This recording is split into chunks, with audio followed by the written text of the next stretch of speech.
صاحب کی ملاقات ہوئی نگراں وزیر اعظم صاحب سے، تو کیا کس حوالے سے کیا ایجنڈا تھا ملاقات کا؟ کوئی یہ نگراں وزیر اعلیٰ بلوچستان یا کچھ معمول کی ملاقات تھی؟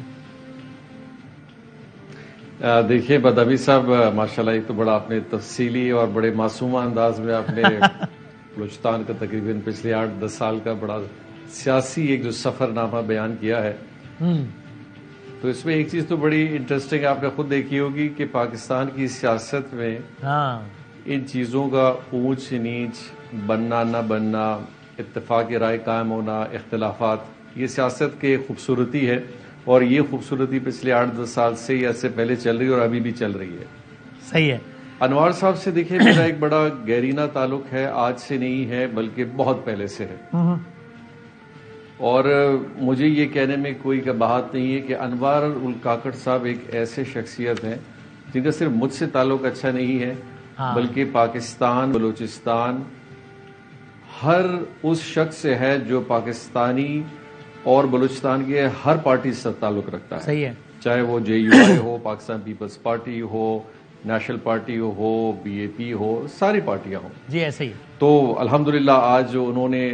جس آفس میں اپنا آغاز کیا ہے،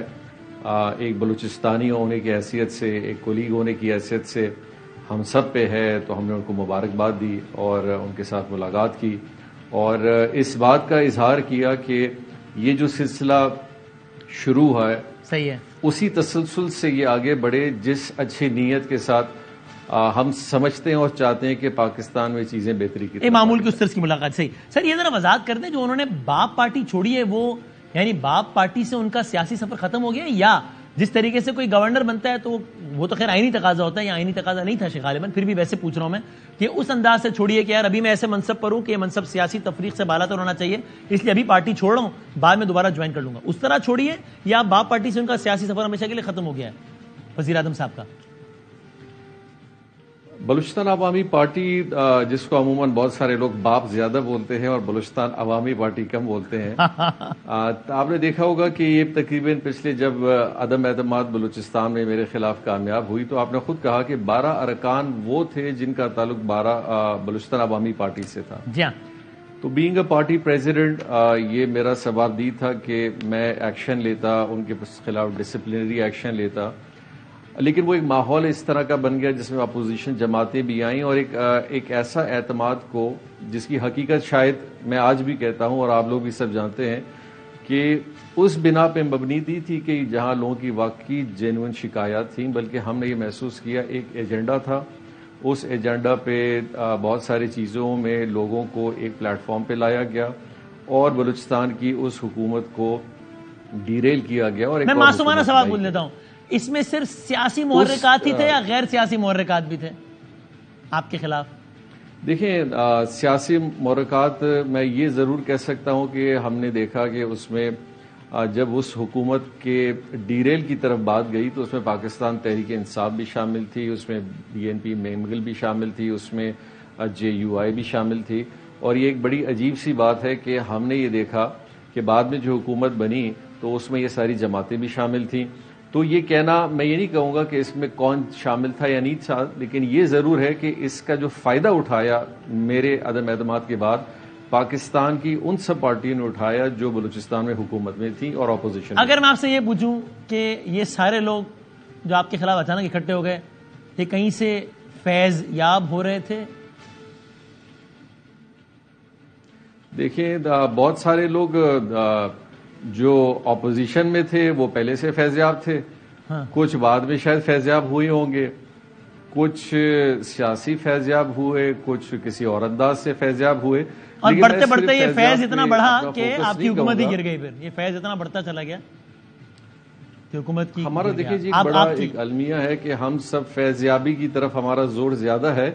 لیکن ان عنصر کی طرف نہیں ہے جو فیضیابی سے الگ اپنی صرف ساکھ بچانے کے لیے اور اپنے آپ کو ریلیونس رکھنے کے لیے اور اس سے فائدہ اٹھانے کے حوالے سے بات کرتے ہیں،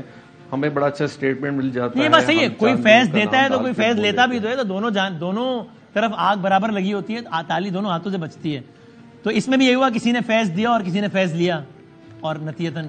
CM شپ تبدیل ہوگی؟ جی، ہم نے ممکنہ طور پہ دیکھا کہ آپ نے دیکھا ہو کہ بڑا مشہور ڈائلاگ ہوا تھا جس میں ہمارے محترم اختر مینگل صاحب نے کہا تھا کہ جام کمال کے نکالنے کے ثواب میں ہم شامل تھے لیکن قدوس بزنجو صاحب کے لانے کے گناہ میں ہم شامل نہیں ہیں. لیکن بڑی انٹرسٹنگ بات ویسے یہ ہے کہ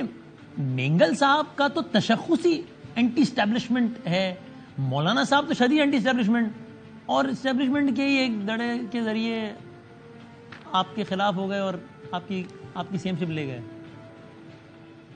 نہیں، آپ کہنا یہ چاہ رہے تھے کہ بی این پی مینگل اور جے یو آئی اینٹی اسٹیبلشمنٹ یہ بات کر رہے ہیں آپ؟ جی، وہ تو کہتے ہیں کہ ہم ان کو تو ان کے اور اس زمانے میں تو بڑے ان کے تعلقات بظاہر خراب تھے اسٹیبلشمنٹ سے اس وقت کی. بالکل میں یہی کہنا چاہ رہا ہوں.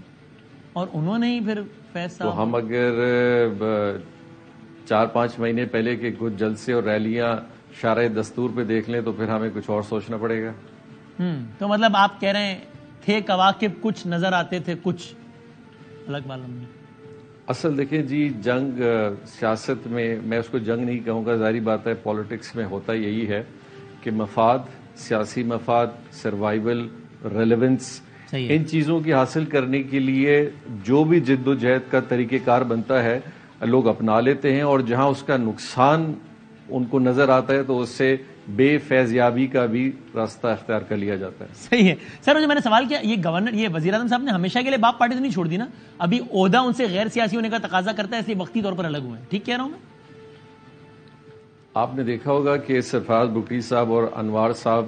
تقریباً ایک جرگہ پروگرام میں آئے تھے، کوئی میرے خیال اس کو 3-4 مہینے کا عرصہ ہو چکا ہے. جی جی. اور باقاعدہ اس میں سلیم صافی صاحب نے کہا تھا کہ فاتحہ پڑھ لیں، تو دونوں حضرات نے اسی دن فاتحہ پڑھ لی تھی.